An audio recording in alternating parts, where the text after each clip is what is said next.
बरोबर. आम्ही त्या जो एमडी आहे ना त्याच्या घरावर काळ फासणार आहोत, धिंगाणा करून टाकतो. उद्या पहा तुम्ही, पुरा धिंगाणा करतो. एक तर त्याला मारू सहायला घोटमार करू त्याच्या घरावर, मालकावर नाही. मालक मोठा आहे ना, श्रीमंत आहे ना, त्याला वाचवायचा प्रयत्न होता. आणि मालकावर जर गुन्हे दाखल झाले नाही तर आम्ही पोलीस स्टेशनवर पूर्ण घेराबंदी केल्याशिवाय राहणार. आला टाइम तर सीएमच्या घरावर सुद्धा जाऊ. बुधवारी मध्यरात्री नंतर नागपूर जिल्ह्यातील बाजारगाव येथील सोलर एक्सप्लोजिव्ह कंपनीत भीषण स्फोट झालाय. यात एका कामगाराचा मृत्यू झालाय. 16 जण जखमी झालेत, त्यापैकी 4 प्रकृती चिंताजनक आहे. दरम्यान प्रहार संघटनेचे प्रमुख व माजी मंत्री बच्चू कडू यांनी सोलार कंपनी परिसराला भेट दिली. कंपनीच्या प्रवेशद्वारापुढे निदर्शनं सुरू केलं.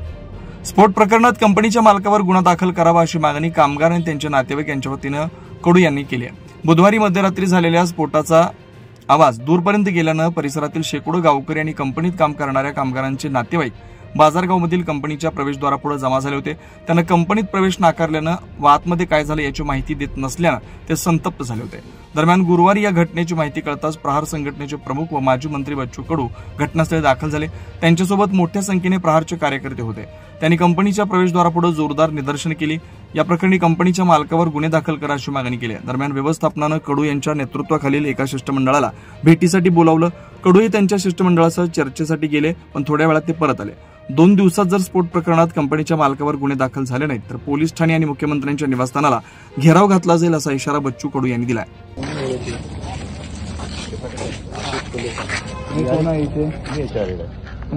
वारंवार का घटना होतं नाही भाऊ, ही घटना तुळशी घराची म्हणजे काय झालंय की प्रोसेस व्यवस्थित होत. कधी कधी मटेरियलचं जे पण मला एक सांगा, एकाच कंपनी तिसरी घटना आहे ना, ही तिसरी घटना आहे ना. बरोबर. इथे कामगार अधिकारी वगैरे काय पाहिले आलतं का? सुरू आहे. त्यांना काय सूचना नाही? अगोदर सांगतोय, घटना व्हायच्या अगोदर किती तपासण्या झाल्या त्या ठिकाणच्या? इन्स्पेक्शन रेग्युलर होतात. पण इन्स्पेक्शन रिपोर्ट घेतले का त्रिपाठी? सर आता हे नाही माझं काय, घटना व्हायच्या अगोदर आपण सगळे अधिकारी तपासण्या करतो, त्याचे रिपोर्ट घ्या ना तुम्ही. हो सर, आपण रिपोर्ट घेतो सर. आणि पेसोवाले सर रेग्युलर चेक करतात. त्यांनी का सूचना केल्या? एक्सक्लुझिव्ह वाले आहे ना सर. माझं काय म्हणणं आहे, घटना झाल्यावर कारवाई होणं हा काही फार चांगली गोष्ट नाही आहे. घटना होणे याच्यासाठी काय डिपार्टमेंटनं काय केलं ते तपासलं पाहिजे ना तुम्ही. हा तुमचा पार्ट आहे ना. हॅलो, कोण बोलत आहे? काय फायदा काय तुम्ही सांगा. आज तुमच्या फॅक्टरीमध्ये म्हणजे हे तर मशानभूमी करून टाकले तुम्ही फॅक्टरीला. 10 लोक मरतात दरवर्षी. झाली का एक तुमची तर घटना घडतं? तशा तर लहान घटना तुम्ही सांगितल्याच नाही. त्या दाबल्या, पोलीसवाल्याने दाबल्या आणि त्या कामगार विभागाने दाबल्या आणि तुम्ही दाबले. सगळे आयसीयूमध्ये ऍडमिट आहे. कोरोनापासून 6वी-7वी घटना आहे. पण ते दरवर्षी 10 ते 15 लोकांचा बळी जातो. काही अजिबात सुरक्षेकडे विचार नाही यांचं नाही. काही यांना फक्त उत्पादन पाहिजे कंपनीमध्ये, दुसरं काही कामगारांची काही जनते नाही. तुमच्या आमच्या घरचा गेला असता तर बरोबर आणि हेच भावना राहिली असती का तुमची? असं बरोबर नाही. आणि पैशानं काय नुकसान भरून निघतं का? कोणाचा जीव येतो वापस? बरोबर. आम्ही त्या जो एमडी आहे ना त्याच्या घरावर काळ फासणार आहोत, धिंगाणा करून टाकतो. उद्या पहा तुम्ही, दबाव येईन तुम्हावर. दबावापोटी तुमचा कायदा पायदळी तुडवले जाईल. काहीच होणार नाही. आम्ही सोडणार नाही. तुम्ही एक गोष्ट जरी चुकीची केली, बाय रूल केली नाही, बाय कायदेशीर केली नाही तर एमडीच्या घरावर घुसून त्याला मारल्याशिवाय राहणार नाही सांगतो. वाटते का 10-15 लोक मृत्यू पावल्यानंतर एमडीवर गुन्हा दाखल नाही, तिथे व्हिजिट झाली नाही. व्हिजिट झाल्यानंतर त्या अधिकाऱ्यानं जे काही अभिप्राय दिला त्याच्या कुठल्याही प्रकारची पाहणी होत नाही. पोलीस येतं, टेक्निकल रिपोर्ट पाहत नाही, टेक्निकल पर्सन घेऊन येत नाही. का होतं एवढ्या मोठ्या घटना? काय कारण आहे? आणि मुख्यमंत्र्याच्या जिल्ह्यामध्ये जिथं सीएम आम्ही पाहतोय याच्या बाजूनं राहतं आणि त्या सीएमच्या जिल्ह्यामध्ये ही जर अवस्था होत असेल तर राज्याची काय अवस्था आहे? कसं आहे, आता आम्ही पाहतोय सीएमच्या घरातच पाणी घुसलंय आणि सामान्य माणूस मरतो त्याला काही लेनदेन नाही. इथं जर मोठ्या एखाद्या आमदार खासदाराचं पोरगं गेलं असतं ना, ते जाऊ नये पण गेलं असतं ना, मग सगळ्या कारवाई झाल्या असत्या. एका पाठोमागा हे 8वी घटना आहे इथली. किरकोळ घटना तर पूर्ण दाबल्या आहे. आता मी पोलिसांना विचारलं, इंजिनियर गुन्हे दाखल करतात, मालकावर नाही. मालक मोठा आहे ना, श्रीमंत आहे ना, त्याला वाचवायचा प्रयत्न होता. आणि मालकावर जर गुन्हे दाखल झाले नाही तर आम्ही पोलीस स्टेशनवर पूर्ण घेराबंदी केल्याशिवाय राहणार. आला टाइम तर सीएमच्या घरावर सुद्धा जाऊ आम्ही. त्यांच्या घरावर घेरावबंदी करू. नाही, जे जखमी आहे ते आयसीयू मध्ये आहे काही लोक. आता हे म्हणतात एकच मृतक झाला. वास्तविक पाहता जे प्रेत उडून आलं ते ह्या रस्त्यावर आलं होतं इथे. म्हणजे किती मोठा, म्हणजे ही लहान घटना नाही आहे. कदाचित जर एखादं वाहन घेऊन त्यावेळेस अधिक दुसऱ्या घटना कदाचित झाल्या असत्या. कसं आहे, दर 3 महिने 4 महिन्यानं तपासण्या झाल्या पाहिजे.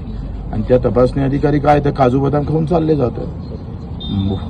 मूळ काय त्याच्यातल्या अडचणी आहे हे जर समजलं असतं, थोडंशा जर व्यवस्थित तपासणी झाली असती तर ही घटना टळली असती. प्रश्न घटने झाल्यानंतर कारवाईचा नाही, घटना होऊ नये याच्यासाठी मग कामगार विभाग आहे, प्रदूषण विभाग असेल, जे काही विभाग आहे याच्या संबंधित त्यांनी काय केलं. आणि मागच्या 3 घटनेवर यांनी इंजिनियर गुन्हा दाखल केला, एमडीवर का केला नाही. इतर ठिकाणी तुम्ही सगळ्यांवर गुन्हे दाखल करता आणि इथं इंजिनियरलाच का पकडलं, का बरं. राजकीय त्याला मजबूती आहे म्हणून, तो भाजपच्या संबंधित आहे म्हणून. म्हणजे कायदा गरिबासाठीच आहे.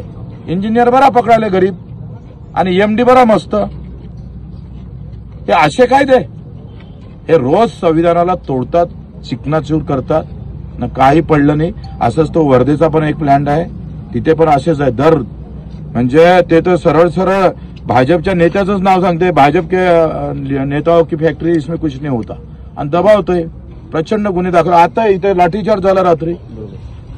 म्हणजे सामान्य माणसावर लाठीचार्ज, तिथं मस्त त्यांना संरक्षण देतं पोलीस. आणि हे गृहमंत्र्याच्या, सीएम आणि गृहमंत्र्याच्या होम जिल्ह्यामध्ये असं होत असेल तर मग अपेक्षा काय करायची, काय अपेक्षा करायची. आम्ही विरोधात आहे म्हणून नाही बोलत आहे, पण ही तर वास्तविकता आहे ना. ही वास्तविकता आहे का तुम्ही इथे सीएम आहे, सीएमच्या आजूबाजू जिल्ह्यामध्ये लागोपाठ 3 अपघात होतं आणि तुमचा अंकुश नाही, तुमचा दबाव संपलेला की काय असं वाटतं. यांनी तर तापाले पाहिजे हो. तर हे सीएमचा जिल्हा आहे, कॅबिनेट मंत्री गडकरी इथं राहतं, इथून पुऱ्या देशाला आरएसएस चालवतं, त्या जिल्ह्यामध्ये हे हाल. आता आमचा कामगार मेला, आता काही नाही.